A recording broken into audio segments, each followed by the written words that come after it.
as well as a middle area that is a community center where all types of different things can be hosted, or either of those organizations can overflow into it. This is a very exciting day as the seniors have waited long and hard for a dedicated location where they could come and socialize and play cards and do things and have a location that was truly theirs. And so it's a very special day for them and for the veterans and really for the entire city of Maricopa. I just also want to thank the past and present councils, city managers, everybody, mayors. I don't want to leave anybody out, council members, but without all that prior, today wouldn't have happened. And as I said earlier, without our veterans, we wouldn't be here today. And again, God bless you and thank you for getting us to where we are and living in this greatest country in the world. That's right. Thank you. Thank you.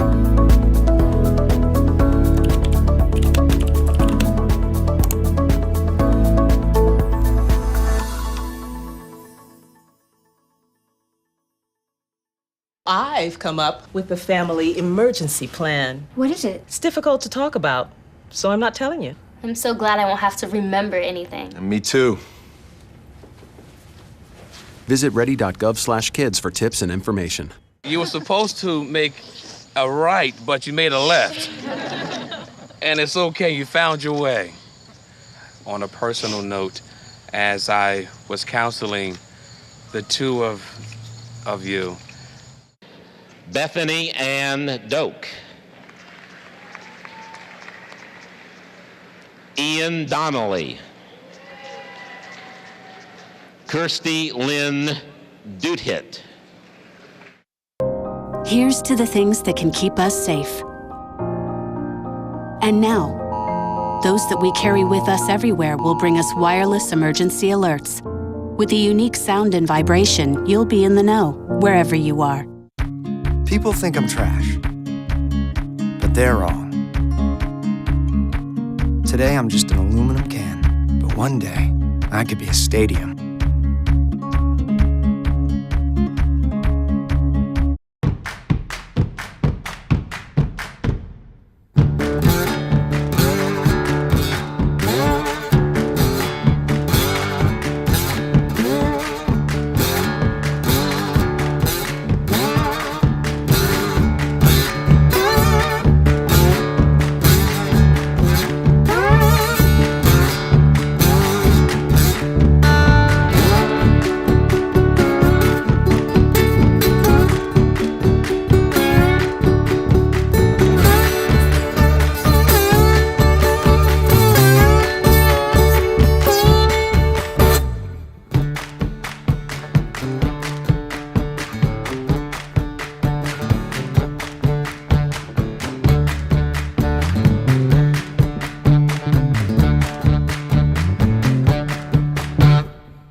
Hi everybody, Luis Vila, Communications Coordinator for the City of Maricopa. I'm reporting right inside the brand new Sprouts grocery store with the Senior Project Superintendent, Mike Kelly from AR Mays, who's been working on developing and constructing this very grocery store coming to our community in the very near future. Hi Mike, how you doing?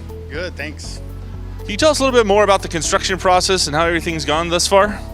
It's actually been a real pleasure to work with the City of Maricopa. From the front office to the building inspectors, fire marshal, fire inspectors, it's gone really smoothly. So here in Maricopa, you guys have done a great job and it's been a great project so far. And I know some people may be worried that the shelves are empty right now. So when can we expect the actual groceries and everything to be delivered? The next big step for us here inside the store is going to be to start stocking dry goods. So things are going to start happening real quick. Okay. Final question. Everyone's really want to know, when is Sprouts going to be open? Well, I hope you're here the 25th so that you can get your tuna salad.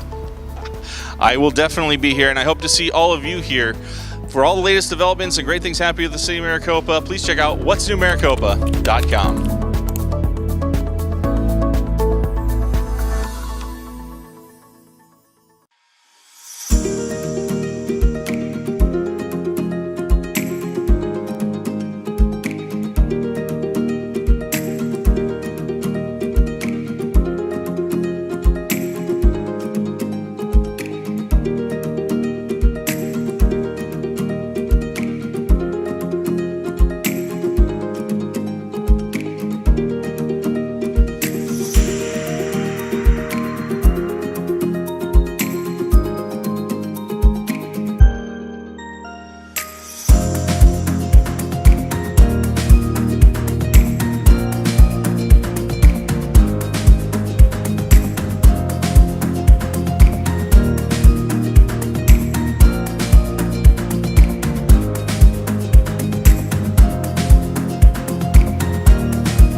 Last week, the City of Maricopa came together for the largest community cleanup campaign in the city's history.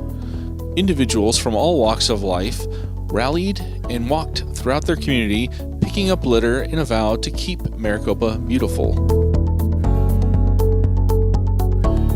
We received dozens of emails from groups showcasing their efforts to keep Maricopa beautiful by collecting multiple bags of litter during the 2-hour-only event.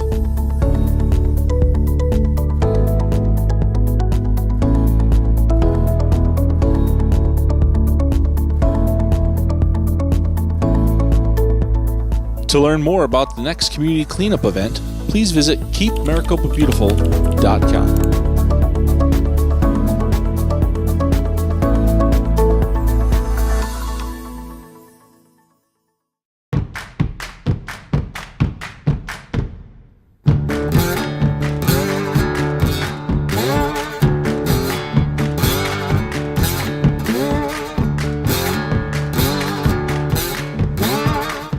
I've come up with the family emergency.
Call this meeting to order. Sorry for the delay. 6:01 of the Monday, July 11th, 2022 Planning and Zoning Commission. I will lead us in invocation with Commissioner Yocum doing the pledge.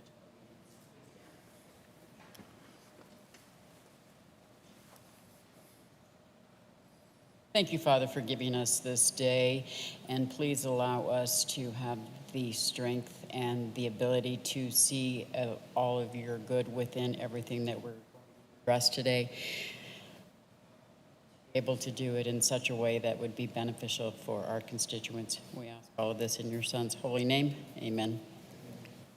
I pledge allegiance to the flag of the United States of America, to the republic for which it stands, one nation, under God, indivisible, with liberty and justice for all. My heart's going 1,000 miles a minute. Okay, roll call, please. Thank you, Madam Chair. Vice Chair Sharp. Here. Commissioner Irving. Commissioner Yocum. Here. Commissioner Frank. Here. Commissioner Robertson. Here. Commissioner LaFall. And Madam Chair Huggins. Here. We have a quorum, ma'am. Thank you. All right, call to the public. If you wish to speak, please complete a speaker card and submit it to the chairman prior to the start of the meeting. The procedures to follow if you address the commission are: commission requests that you you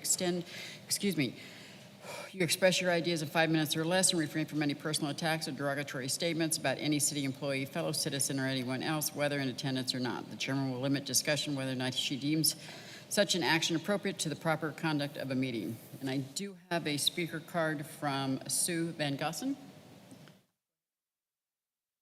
Podium. For the record, if you can state your address, please.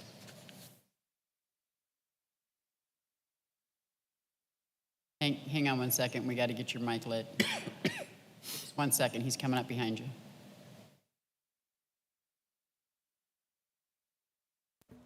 Oh, okay.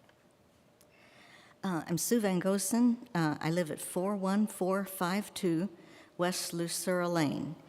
And for those not familiar, that is in Elm Tree, sitting between Saddleback Elementary and Legacy. Our main entrance is Quinn Drive, and that is the most impacted by the school traffic. So what I'm here to do is to ask about the school traffic situation. It's been discussed at least 2 meetings, the school issue, and then we were presented with options. On those options, they offered parking spaces, for the parents to park and wait for the kids to come and pick it up. That's a hard no, if not from the school district, from the parents, because a child, especially elementary age, dodging through traffic to get to a parked car is dangerous. The drive-through lane and the rest of the parking area would have traffic moving through there. There's also been discussed encouraging the kids to walk or to bike, but with the current traffic situation, that should be a no, because even I would be afraid to be down there walking.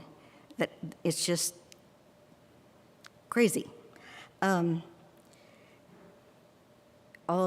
We have not heard anything. Some of the parents may have. I've only seen one post any information at all, and that was regarding Saddleback Elementary switching the bus pickup to the east side of the school and having the drive-through drop-off pickup on the north side. That will allow a few more cars in front of the school, but that's just going to cause the traffic jam that's now on Porter Road to fall over into the Glenwild community right directly behind Saddleback on Falcon Lane, and that is all homes there. There's not a blank wall or postage place there. That is all homes right there, and they will be blocked in. If they have them come back on Porter Road, we'll still have the same situation with the bike lane blocked and the turn lane blocked. The other is Legacy. I've heard nothing about Legacy. I don't know what their plans are. Myself and others that use that entrance on Quinn or has to get on Adams Way, we need to know what they're going to do. It's dangerous. I can plan my time around coming and going, but people that are coming out to drop their kids off or to get to work, it's hazardous, because those coming back, after they've either dropped off or picked up their kids coming back from Legacy, they're going 45, 50 miles an hour when they come through there. You cannot pull out. Even if somebody did allow us out on Quinn Drive, which I'm here to tell you they will not. They will not let me turn left to go into my subdivision or to come out of my subdivision. I mean, they're, I don't know, in a hurry. Butterfield may do the same changing. They may move their bus to the front of the school and have a slightly longer pickup drive-through lane, but I have not seen that. And I am not familiar enough with Santa Rosa to know what their plans are, but they have a lot of space around them, but you can't use the park and pickup because the kids would be in danger crossing to a parked car. Anyway, that's where I'm coming from. I just want to know what their plans are. Sequoia and Leading Edge both have very nice long drive-through drop-off pickup. So theirs would not be a problem if we could solve Saddleback and Legacy. Right now, the traffic is going to back up in Glenwild on Falcon Lane or right there in front of my subdivision on Adams Way. We just want something, some decision made, something a little more concrete, something in writing, a solution, and have it passed out, because school starts next week. We just want to know, do the parents know what they're going to be doing? Because the rest of us don't know. Thank you. Thank you. All right, anybody else like to speak? All right, seeing none, we'll move on. Thank you very much. 4.1, minutes. Approval of the minutes from the May 23rd, 2022 Planning and Zoning Commission meeting. I'll move and make a motion to approve the minutes. All right, I do have a motion and a second. Michael, I'll make you the motion. Commissioner Robinson, the second. I did ask Brittany to go ahead and replace the copy that you see with her signed copy, which will happen, okay? So I wanted to make sure, but we're still legal because it is on the agenda. There is a motion and a second. All those in favor? Aye. Aye. Aye. Aye. Thank you, so moved. All right, general agenda, 5.2, GPA 22-07, public hearing, City Center Multifamily Minor General Plan Amendment, a request by the City of Maricopa to amend approximately 21.52 acres of general plan future land use maps, more specifically Pinal County parcel number 502-03-012M, portion thereof from the existing public institutional P to high-density residential H located south and east of the southeast corner of North White and Parker Road and Lococo Street. Discussion and action.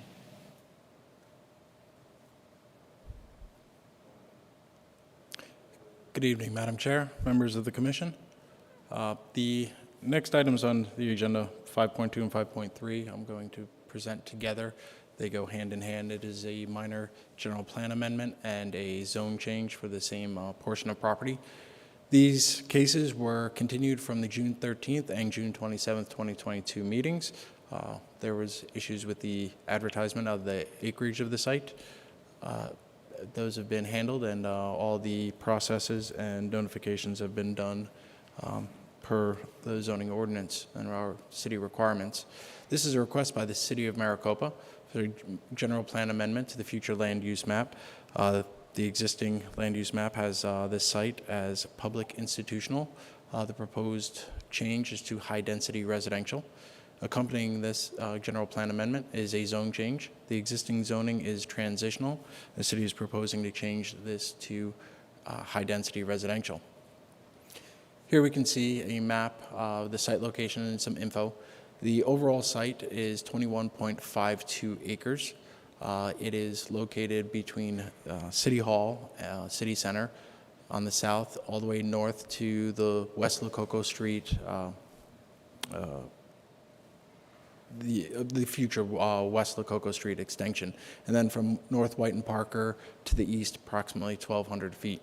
This entire area is proposed to be changed for the minor general plan amendment and also the rezone so that the city can in the future have this developed as high-density residential.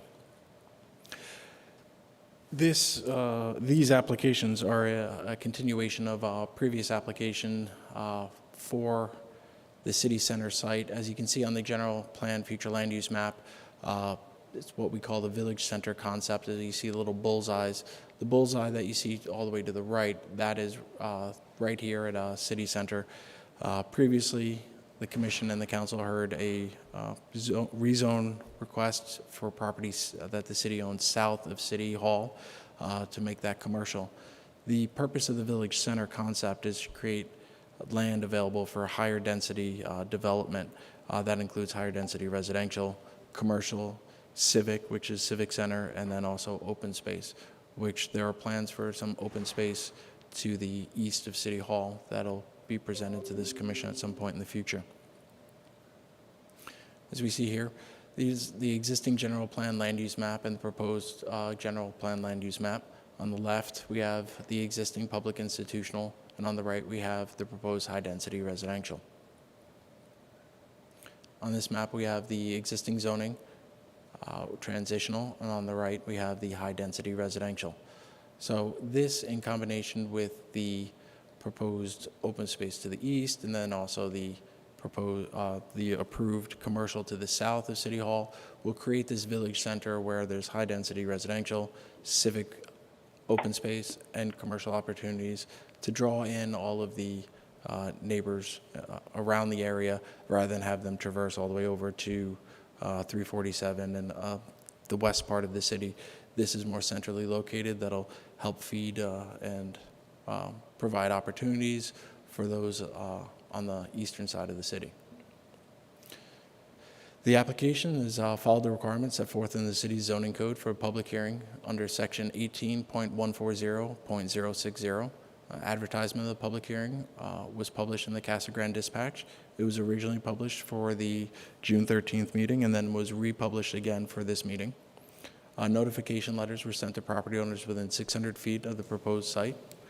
Neighborhood meeting was held on May 25th, and there weren't any members of the public in attendance. At the time of this report, staff has not received any written or electronic communication or any formal comments regarding this request. However, at the June 13th, 2022 meeting, there was one person who spoke in opposition to the request.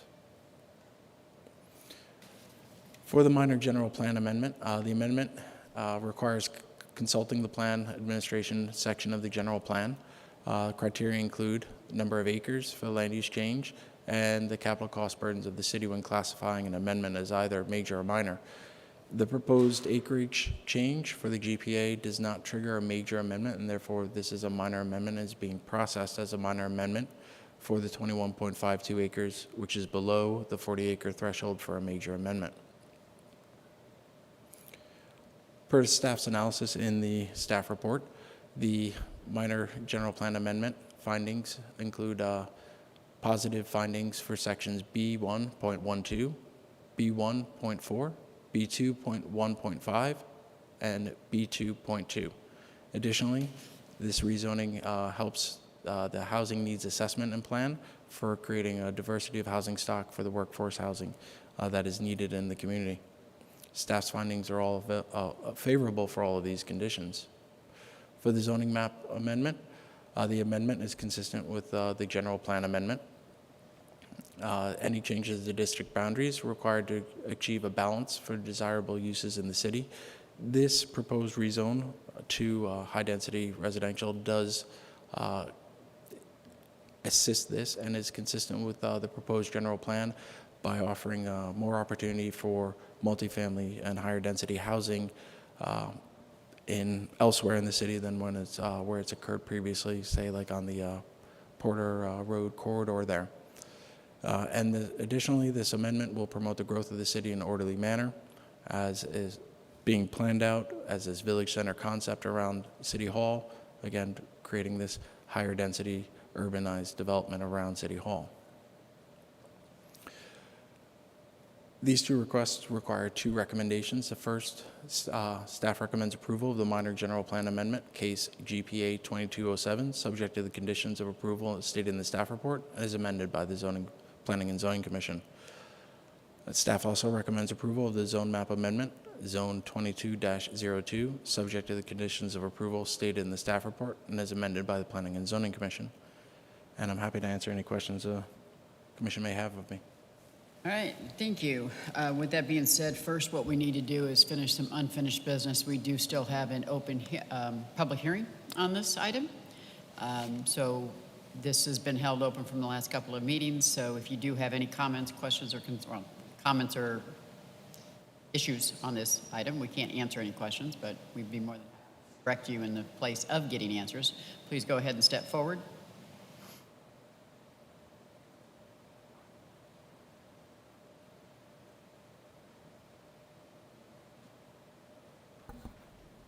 Sue Van Gosen.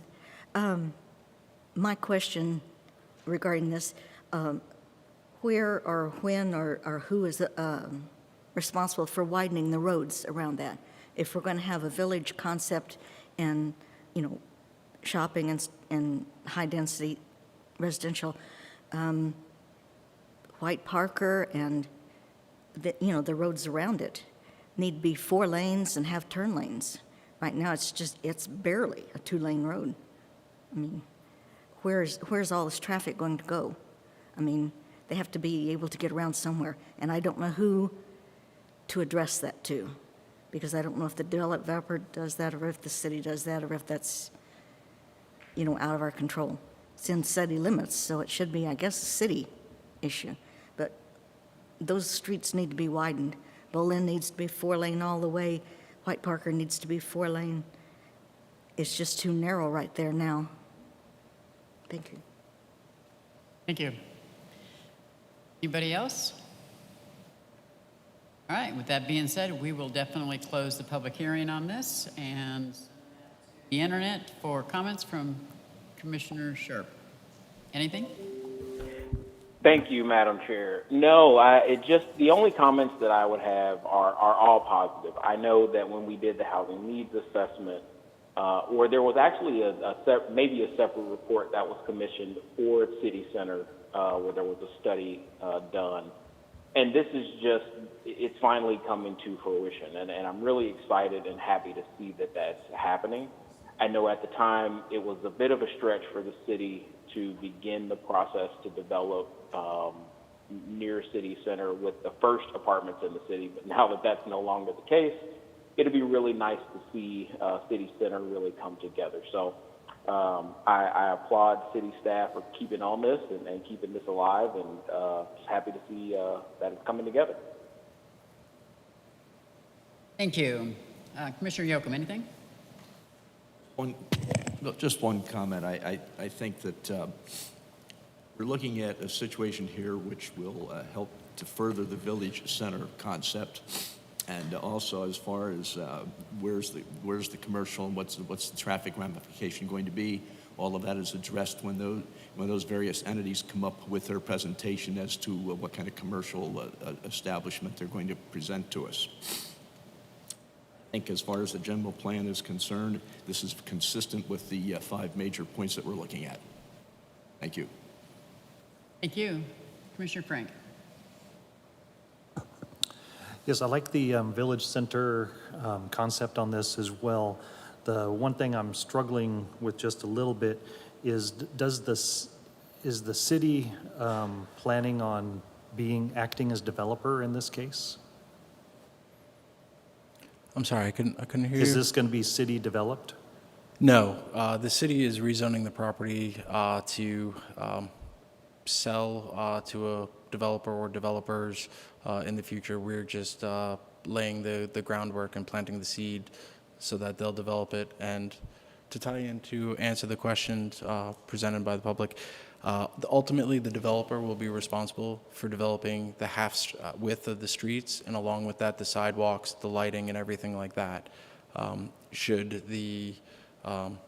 They're required to do that, but anything else beyond that, turn lanes, things like that, that'll be up to what the traffic impact analysis for whatever's proposed comes through, and then what the city engineer decides is appropriate for it. So why is this different in that we're not just having a developer do the application for the general plan amendment and the zoning change?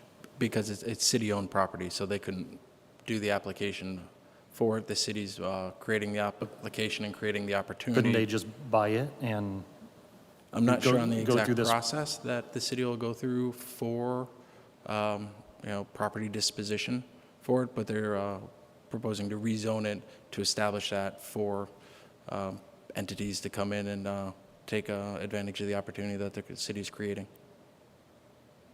Okay, thank you. Thank you. Commissioner Robinson. I think this is a great first step moving this project and this concept forward. I do have 2 comments / questions. Derek or Rick, could you maybe address more directly Ms. Van Goosen's concern on how streets will be developed? There is a process that the city uses. Maybe you can answer her question. Yes, the city doesn't, in the most part, doesn't develop the streets or the street lights. It's the developer. So after this is rezoned and it's purchased by a developer, part of their plan, they're required to develop the street and put in the sidewalks, put in the landscaping, put in the street lights and all of that. And we have city standards that they have to build to. So if you look around the city, there's a general consistency with all the street lights and their decorative lights. We require the developers, as part of their development of the site, to develop those street lights, to develop the road and the sidewalks, the curbs, the gutters, and all of that. Thank you. The other comment, this has bounced around on the agenda for a couple months. I'm wondering what the process is, or how if we do, or if it's required, to re-notify the public. The date on the sign hasn't changed. I don't recall seeing any updated that it would be a public hearing today in the newspaper. Is there a process when we table things and move them out that those people don't forget? You know, there's not a whole lot of people, from what I can see on the map, that are affected, but how do we keep that up to date? Madam Chair, Commissioner Robertson, if I can answer that question. So really what we're putting the public on notice that this item is being discussed at a meeting. At that meeting, when it was supposed to be discussed, we continued to the next meeting. So anyone that was affected could attend, and they were put on notice at that time that it was continued to the next one. We had the unfortunate event to do that again, and so they'd be redirected to this meeting. My understanding, though, is that city staff also republished this in the newspaper for tonight's meeting. It was. Okay, I missed that. Okay, good. Just as a point of doing things transparently, it might be a good idea to update the dates on the sign. The sign, you know, people see these big orange signs and stop and read them. And if they looked at it today, they're saying, I missed the meeting. I missed the public hearing. You know, maybe just a peel-off sticker with an update, just something going forward might be a good idea. Commissioner Robertson, I think that's a good point. I think city staff could look into updating that.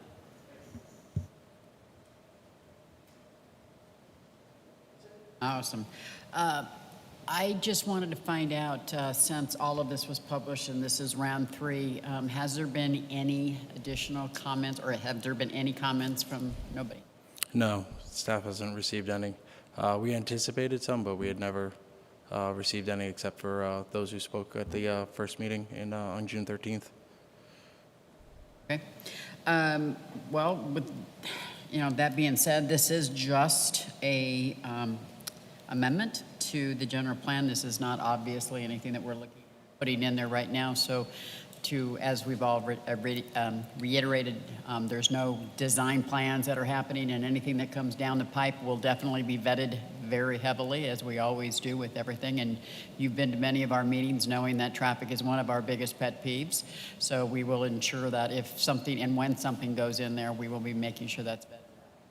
This is action item as well, and as such, I will entertain a motion. I would like to make a motion that we move TPA 22-07.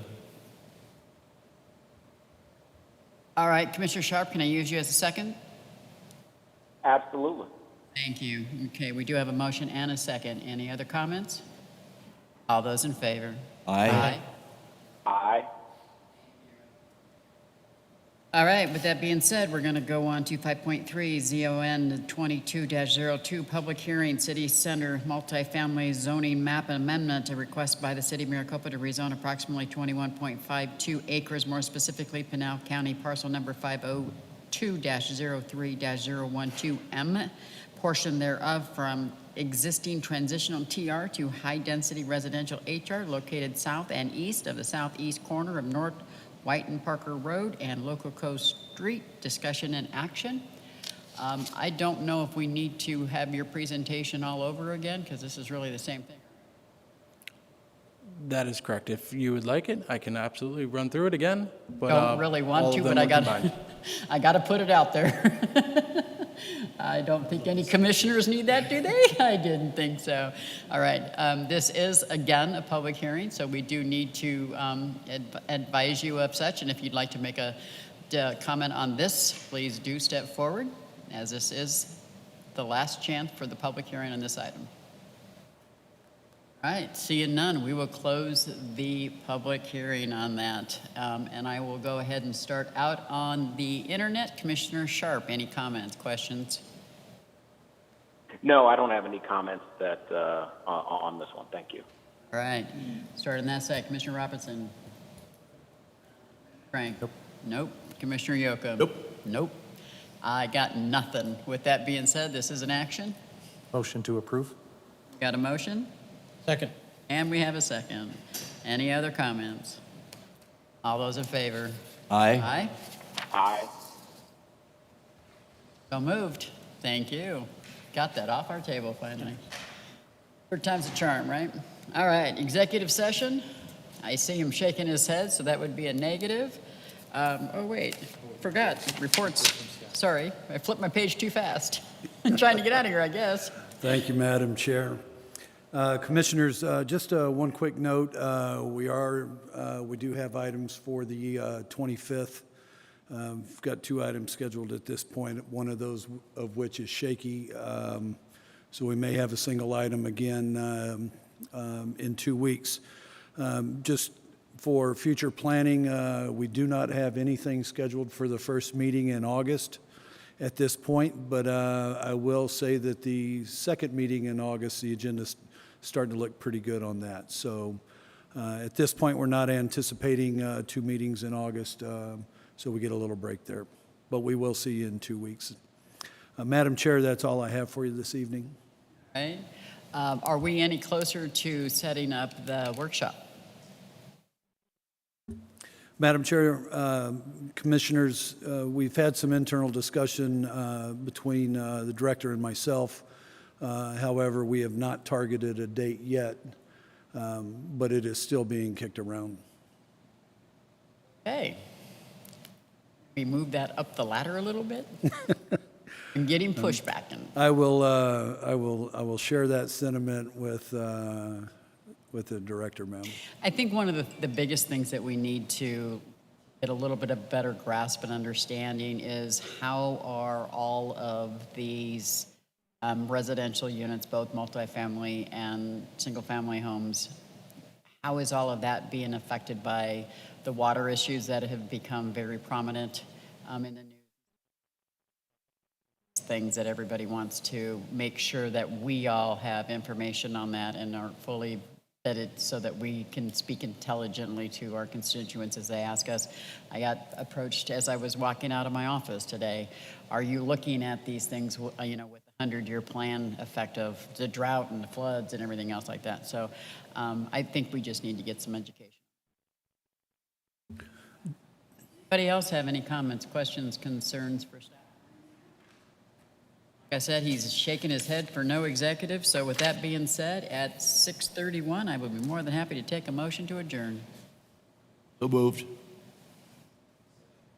All right, we do have a motion and a second. All those in favor? Aye.